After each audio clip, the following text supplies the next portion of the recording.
Hello everyone, this is Prachi. Welcome to our channel selection mate. I hope आप सब बहुत अच्छे होंगे और बहुत अच्छे से अपने एग्ज़ाम की तैयारी भी कर रहे होंगे।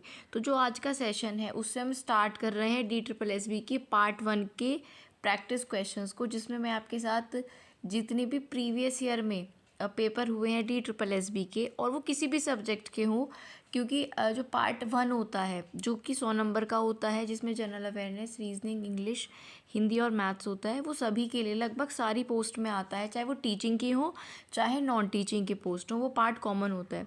तो वो जितने भी जिस भी पोस्ट के वो एग्ज़ाम्स हुए हैं, चाहे वो टीचिंग की हो या नॉन टीचिंग की हो, उनके प्रीवियस ईयर क्वेश्चंस मैं आपके साथ डिस्कस करूँगी। ठीक है, आज का जो सेशन होगा वो होगा जनरल अवेयरनेस के क्वेश्चंस का।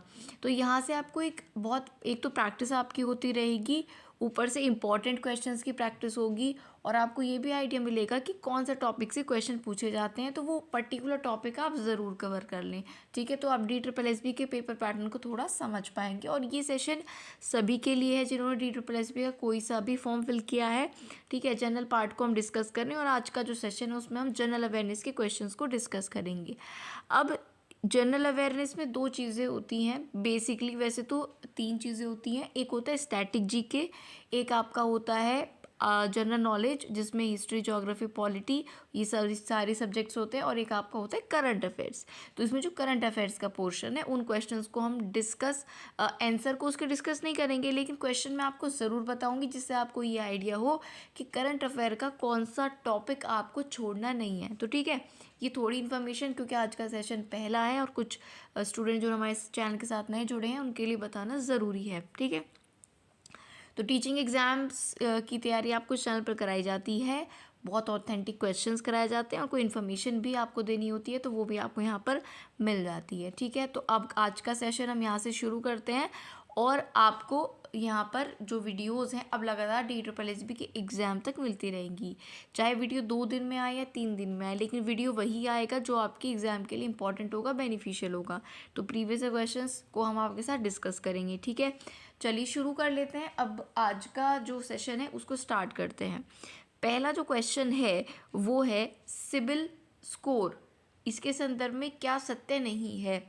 तो क्या सही नहीं है, कोई भी एग्ज़ाम होता है उसमें सबसे इम्पॉर्टेंट आपके लिए होता है उस क्वेश्चन को सबसे पहले अच्छे से पढ़ना। अगर आप इसमें नहीं को मिस कर देंगे तो गड़बड़ हो जाएगी, इसका आंसर आप गलत कर सकते हो।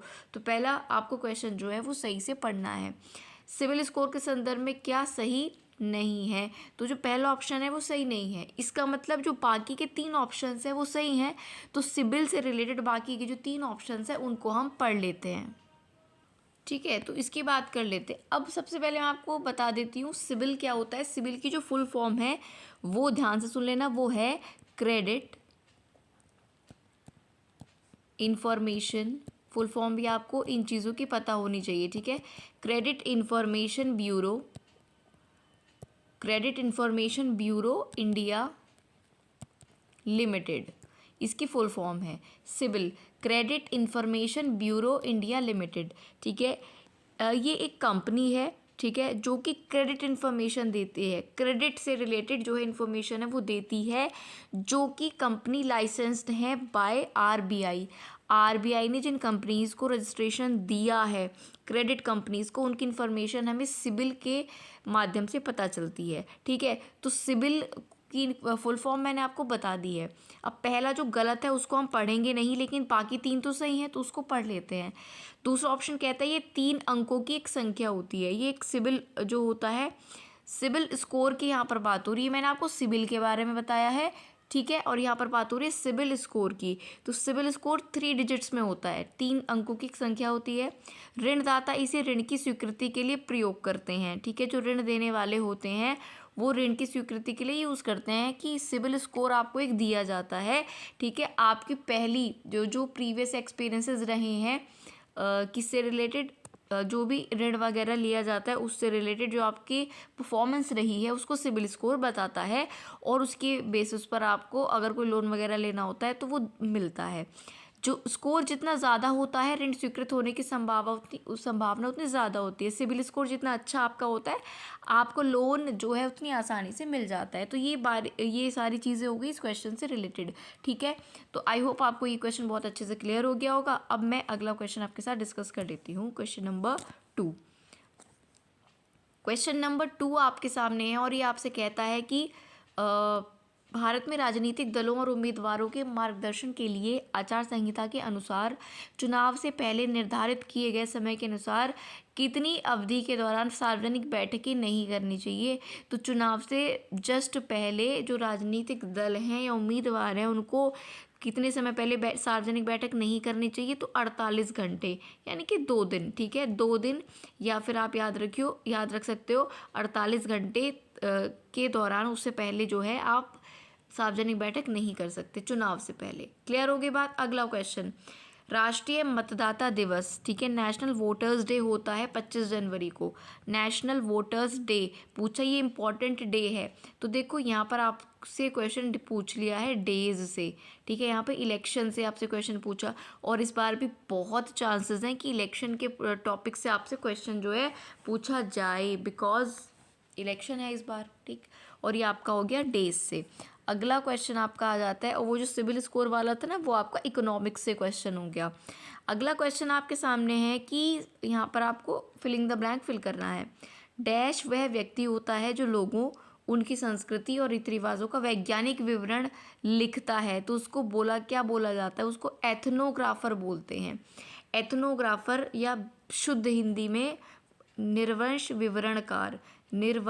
विवरणकार या एथनोग्राफर बोलते हैं। जो वो व्यक्ति होते हैं ये एथनोग्राफर जो लोगों, उनकी संस्कृतियों और रीति रिवाजों का साइंटिफिक विवरण रखते हैं, डेटा रखते हैं। ठीक है, तो उसको एथनोग्राफर बोलते हैं। क्लियर हो गई बात। अगला क्वेश्चन है SAI, साई का पूर्ण रूप स्पोर्ट्स डैश ऑफ इंडिया है। साई की फुल फॉर्म आप पूछिए। S का मतलब है स्पोर्ट्स, A का है इंडिया, A का मतलब, और यहाँ I का इंडिया है और A का मतलब है authority. Sports authority of India Sai की फुल फॉर्म है। तो ये स्पोर्ट्स के सेक्शन से क्वेश्चन आपके सामने यहाँ पर आया है। Sports authority of India Sai की फुल फॉर्म है। अगला सवाल है, केरल में एझावा के उत्थान के लिए निम्नलिखित में से किसके कार्यों को जाना जाता है।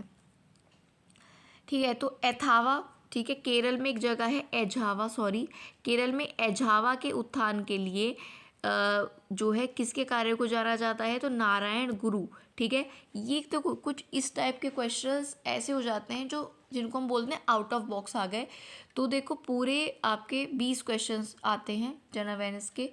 किसी भी पेपर में, किसी भी सब्जेक्ट में सारे क्वेश्चंस ज़रूरी नहीं है कि एग्जैक्टली जो आपको सिलेबस बताया है उसके अंदर आ जाएं। और GS तो इतना ज़्यादा ब्रॉड है अपने आप में, तो उसमें कुछ क्वेश्चंस ऐसे आ जाते हैं। ठीक है, तो अब देखो राजा राम मोहन राय के बारे में भी हम लोग पढ़ते हैं, दयानंद सरस्वती के बारे में पढ़ते हैं, स्वामी विवेकानंद के भी, लेकिन शायद नारायण गुरु के बारे में लोग कम पढ़ते हैं। लेकिन क्वेश्चन उन्हीं से पूछा गया है कि केरल में एझावा को आगे बढ़ाने के लिए, उत्थान के लिए नारायण गुरु के कार्यों को जाना जाता है।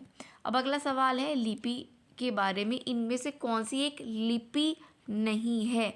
तो देखिए संस्कृत क्या है, एक भाषा है, संस्कृत कोई लिपि नहीं है। इजी सा सवाल है। सिंधु एक लिपि है, गुप्त भी लिपि है और ग्रंथ। ठीक है, इनमें से पूछा है कि कौन सी लिपि नहीं है, तो जो संस्कृत है वो एक लिपि नहीं है।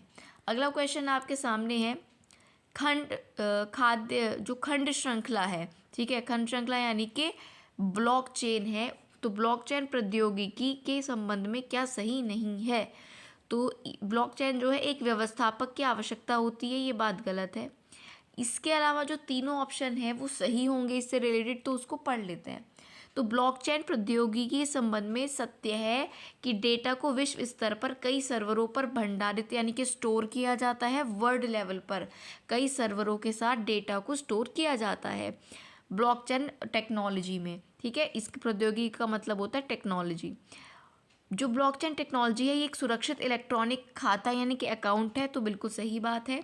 और ये एक वितरित स्थान यानी कि डिस्ट्रीब्यूटेड टोपोलॉजी पर आधारित होता है। तो ये क्वेश्चन आपका आ जाता है रिलेटेड टू इंटरनेट और कंप्यूटर, ठीक है, या कम्युनिकेशन वाला जो आपका एक टॉपिक होता है उससे।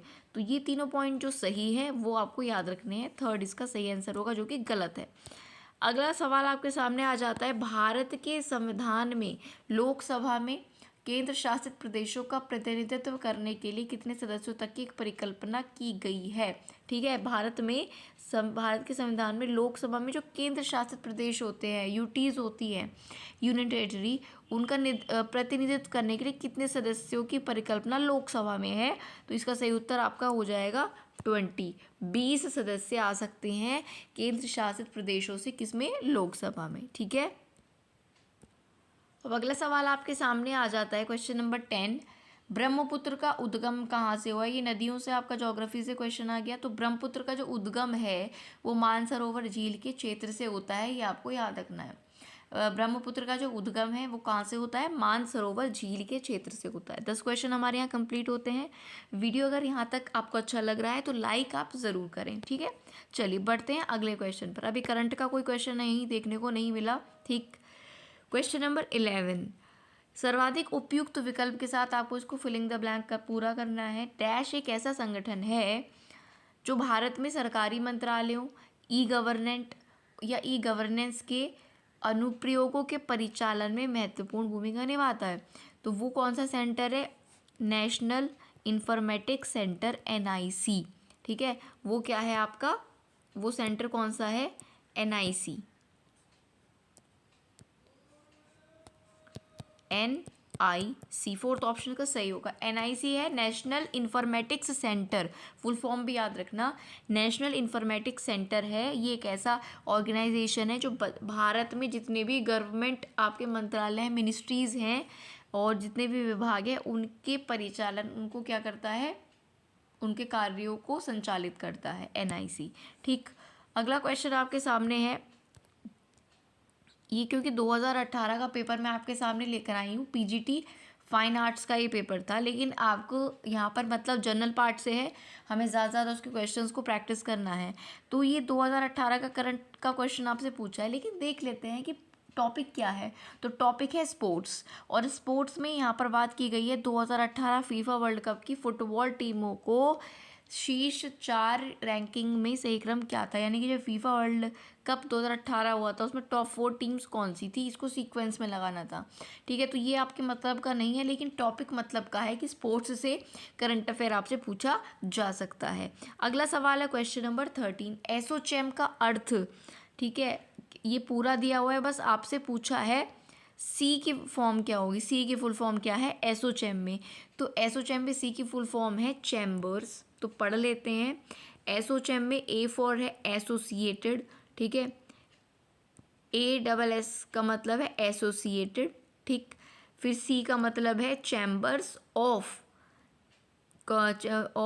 Commerce and industry. ठीक है, कॉमर्स एंड इंडस्ट्री, एसोचैम की फुल फॉर्म हो गई है आपके पास। ठीक है, एसोचैम की फुल फॉर्म फिर से पढ़ लेते हैं, associated chambers of commerce and industry of India. Clear हो गई इतनी बात। ठीक है, बढ़ें अगले क्वेश्चन पर। अगला क्वेश्चन 14 आपसे कहता है, इन्फोसिस साइंस फाउंडेशन द्वारा स्थापित इन्फोसिस पुरस्कार वार्षिक रूप से कितनी श्रेणियों में समकालीन शोधकर्ताओं और वैज्ञानिकों की उत्कृष्ट उपलब्धियों का सम्मान करने के लिए दिया जाता है। ठीक है, तो ये हो सकता है उस साल में इन्फोसिस पुरस्कार दिया गया हो इन्फोसिस साइंस फाउंडेशन के द्वारा। तो ये टोटल 6 श्रेणियों में समकालीन जो भी रिसर्चर्स होते हैं और साइंटिस्ट होते हैं उनकी उत्कृष्ट उपलब्धियों के लिए उन्हें दिया जाता है। टोटल 6 कैटेगरीज में दिया जाता है। अब ये क्वेश्चन है आपका प्राइज एंड विनर से। ठीक है, लेकिन ये जो इन्फोसिस साइंस फाउंडेशन है ये अपने आप में इतना इम्पोर्टेंट नहीं है। ठीक है, लेकिन हो सकता है उन दिनों ये न्यूज़ में हो तो इससे क्वेश्चन पूछ लिया। जनरली जो जैसे नोबेल पुरस्कार हुआ, भारत रत्न हुआ, इनसे क्वेश्चंस पूछे जाते हैं जो कि इम्पॉर्टेंट अवार्ड एंड ऑनर होते हैं। अगला क्वेश्चन आपके सामने है, 23 मार्च 1931 को भारत के स्वतंत्रता सेनानी भगत सिंह को कहाँ पर फांसी दी गई थी? तो उस समय कुछ लोगों को अलग अलग जगह पर अलग अलग जेलों में फांसी सुनाई गई थी आज़ादी से पहले। बात है 23 मार्च 1931 की। ठीक है, तो यहाँ पर भगत सिंह के बारे में पूछा है कि भगत सिंह को कहाँ पर फांसी दी गई थी? तो भगत सिंह को लाहौर की सेंट्रल जेल में फांसी दी गई थी, ये याद रखना है आपको। भगत सिंह को कहाँ पर फांसी दी गई थी? लाहौर की सेंट्रल जेल में। क्लियर हो गई इतनी बात? अब आगे बढ़ते हैं क्वेश्चन नंबर 16 पर। 16 आपसे कहता है कोणार्क सूर्य मंदिर का अभिप्राय भारतीय रिजर्व बैंक द्वारा जारी किए गए नव अभिकल्पित डैश के मुद्रा पत्र के पीछे मुद्रित के। सिंपल सा सवाल ये है कि कौन से नोट के पीछे कोणार्क सूर्य मंदिर बना हुआ है? तो 10 रुपए के नोट के पीछे बना हुआ है। अब इससे जो है सवाल आजकल काफ़ी पूछे जा रहे हैं कि 10 रुपए के नोट के पीछे किसका चित्र है, 20 के पीछे याद कर लेना, 50, 100, 200, 500 और 2000 के नोट के पीछे किसका सिंबल है। ठीक है, 2000 का अब बंद हो गया, लेकिन पूछा जाता है कि सिंबल कौन सा है इनके पीछे। कोणार्क सूर्य मंदिर जो है ये आपको याद रखना है, ये 10 रुपए के नोट के पीछे बना हुआ है। अब मैं आपको यहाँ से सारे नोट के पीछे क्या क्या बना हुआ है वो कवर करवा देती हूँ। ठीक है, जल्दी से देखो, 10 के नोट के पीछे कोणार्क सूर्य मंदिर है। ठीक है, ये आपको याद रखना है। इसके बाद मैं आपको बता देती हूँ, यहाँ पर बात आती है 20 के नोट की। तो 20 के नोट के पीछे आपको मिलेंगी एलोरा केव्स, एलोरा की गुफाएं। ठीक है, 20 के नोट के पीछे आपको जो है एलोरा केव्स यानी कि एलोरा की गुफाओं का चित्र मिलता है। तो 10 आपका कोणार्क टेम्पल हो गया, 20 हो गया एलोरा केव्स।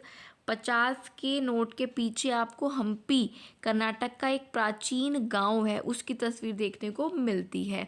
तो 50 के नोट पर किसकी तस्वीर? हम्पी। ठीक है, 50 के बाद आपका आ जाता है 100।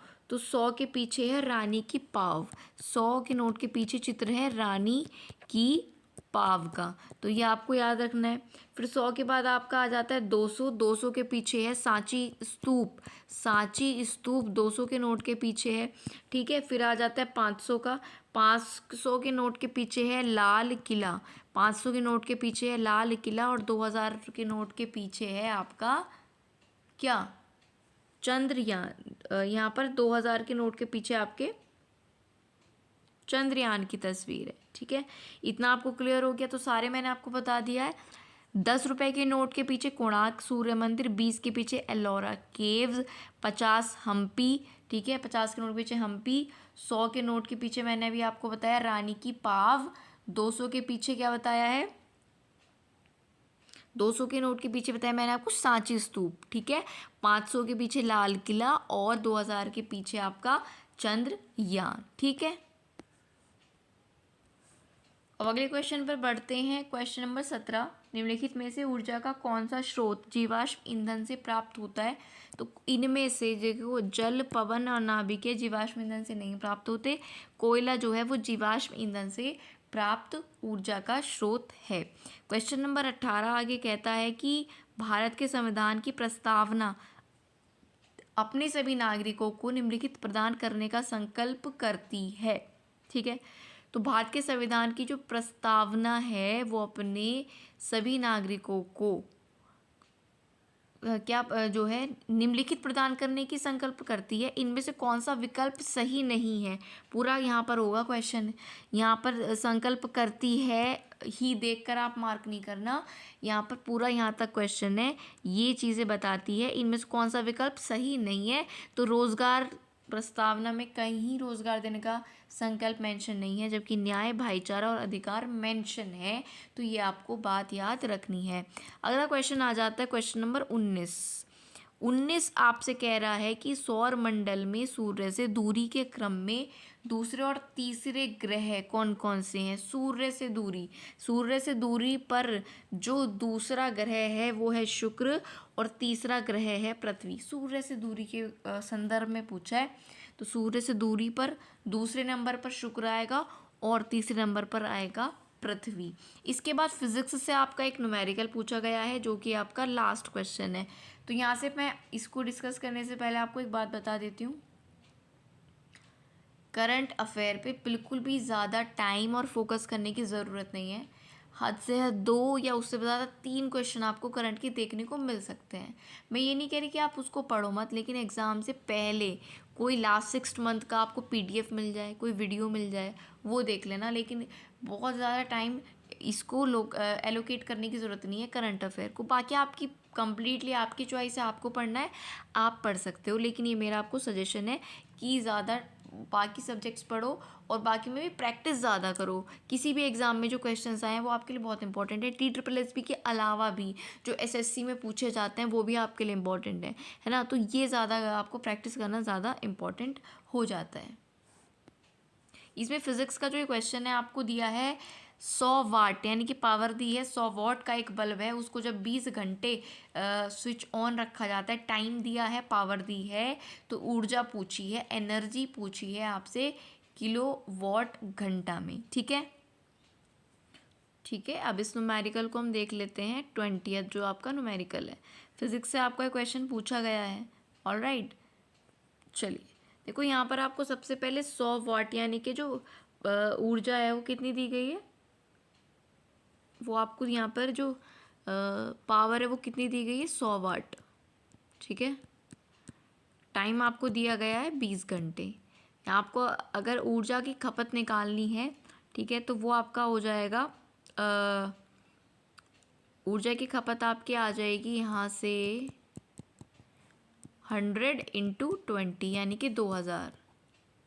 ठीक, और ये जो 2000 आएगा ये आपका किस में आएगा, वॉट आवर में। ठीक है, वॉट घंटा में। अब हमें इसको निकालना है किलो वॉट घंटा में। अब एक किलो वॉट घंटा में आपका 1000 वॉट घंटा होता है। ठीक है, तो 2000 वॉट घंटा में कितने किलो वॉट घंटा होगा, इसको 1000 से डिवाइड कर देंगे। दोबारा बता देती हूँ, देखो यहाँ पर आपको पावर कितनी जा रही है, 100 वाट, टाइम है आपका 20 घंटे। ठीक है, ये वॉट है और ये घंटे है, तो यहाँ की इनकी यूनिट क्या हो गई, इसकी वॉट और इसकी घंटा।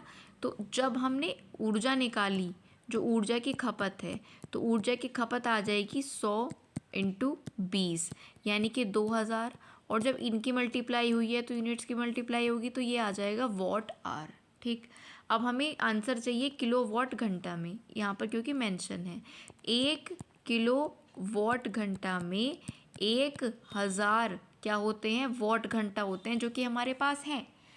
ठीक, अब अगर मैं एक वॉट घंटा निकालूँ यहाँ से, 1 वॉट घंटा अगर यहाँ से निकालूँ तो 1/1000 किलो वॉट घंटा आ जाएगा। ठीक है, अब हमें तो 2000 वॉट घंटा का निकालना है, तो 2000 से इसकी कर देंगे मल्टीप्लाई, तो वैल्यू आ जाएगी 2 किलो वॉट घंटा। ठीक है, ये फॉर्मूला आपको, ये इसी तरह का क्वेश्चन आपको देखने को अधिकतर कई बार मिला है DSSB में। तो आपको क्या करना है, ये जो पावर है और टाइम है इसकी मल्टीप्लाई कर दो। अब पावर किस में है, वॉट में है। ठीक है, और टाइम है किस में, घंटा में। तो जब इनके मल्टीप्लाई करके ऊर्जा हम निकालेंगे तो वो वॉट घंटा में आएगी, और वॉट घंटा किलो वॉर घंटा में क्या डिफरेंस होता, क्या रिलेशन होता है, kilowatt hour equals to 1 kilowatt hour बराबर होता है 1000 वॉट आर के। ठीक है, अब वॉट आर आपको मिल रहा है इनकी मल्टीप्लाई करके, लेकिन आपको इसको इसमें चेंज करना है, तो यहाँ से 1000 को इधर भेज देंगे, तो 1/1000 किलो वॉट आर बराबर 1 वॉट आर। अब हमारे पास वहाँ पर कितने वॉट आर थे, 2000, तो 2000 को इधर भेज दो, या कह दो कि 2000 से क्या कर दो, मल्टीप्लाई कर दो। क्लियर होगी बात, मुझे उम्मीद है आपको ये क्वेश्चन क्लियर हो गया होगा। ठीक है, मैंने कोशिश की आपको बताने की, अगर आपको तब भी क्लियर नहीं हुआ तो कमेंट कर देना, एक अलग से वीडियो बनाकर लिखकर अच्छे से मैं दोबारा एक्सप्लेन कर दूँगी। ठीक है, तो ये पूरा आपने ऑब्जर्व कर लिया होगा किस किस टॉपिक से, ज्योग्राफी से, हिस्ट्री से, और आपका इकोनॉमिक्स से, स्पोर्ट्स से, किस किस टॉपिक से क्वेश्चंस थे, साइंस से भी, है ना। तो ऐसे ही हम डिस्कस करते रहेंगे आगे भी और क्वेश्चंस को, और थ्योरेटिकल मैं देखो वैसे मैं आपको रीजनिंग भी कराना चाहती हूँ, बट उसका जो उसको वीडियो बनाने के लिए काफ़ी समय लगता है, और उसकी काफ़ी वीडियोस बेसिक की अवेलेबल हैं चैनल पर। अगर आप रीजनिंग पूरा पढ़ना चाहते हो DSSB का, तो आप यहाँ पर प्लेलिस्ट में जाकर AMRS रीजनिंग वाली उसमें चले जाना, प्लेलिस्ट में, वहाँ पर रीजनिंग के ऑलमोस्ट सारे चैप्टर्स आपको मिल जाएंगे। एक बार बेसिक अच्छे से पढ़ लेना, फिर मैं आपको, अभी तो मैं आपको जैसे जनरल अवेयरनेस है, हिंदी है, इंग्लिश है, इनकी क्वेश्चंस को प्रैक्टिस कराऊंगी। और कुछ टाइम बाद, है ना, जब आप थोड़ा बेसिक पढ़ लोगे रीजनिंग का, चाहे आप कहीं से भी पढ़ लो या आपकी चॉइस है, इस चैनल पर भी आपको मिल जाएगा, प्लेलिस्ट में जाकर देख लेना। उसके बाद हम जो है रीजनिंग के क्वेश्चंस को भी डिस्कस करेंगे। फिलहाल हम जनरल अवेयरनेस, हिंदी और इंग्लिश के क्वेश्चंस को आपके साथ डिस्कस करेंगे। आप हमारे चैनल पर बने रहिए, हमारे साथ जुड़े रहिए एग्ज़ाम अपना क्रैक करने के लिए, अपने सिलेक्शन के लिए। अगर वीडियो आपको अच्छा लगा है तो वीडियो को आप लाइक कर सकते हैं, चैनल को सब्सक्राइब करके बेल आइकन ज़रूर प्रेस करिए अगर आप आने वाले समय में और भी वीडियोस को देखना चाहते हैं तो। और आपसे मेरी ये एक रिक्वेस्ट है, आपको कुछ सेकंड्स लगेंगे, इस वीडियो को अपने दोस्तों के साथ आप ज़रूर शेयर करें। तो मिलेंगे अब ऐसी ही कंटेंट वाली अपनी किसी नेक्स्ट वीडियो में, तब तक के लिए लगातार पढ़ते रहिए। Thank you.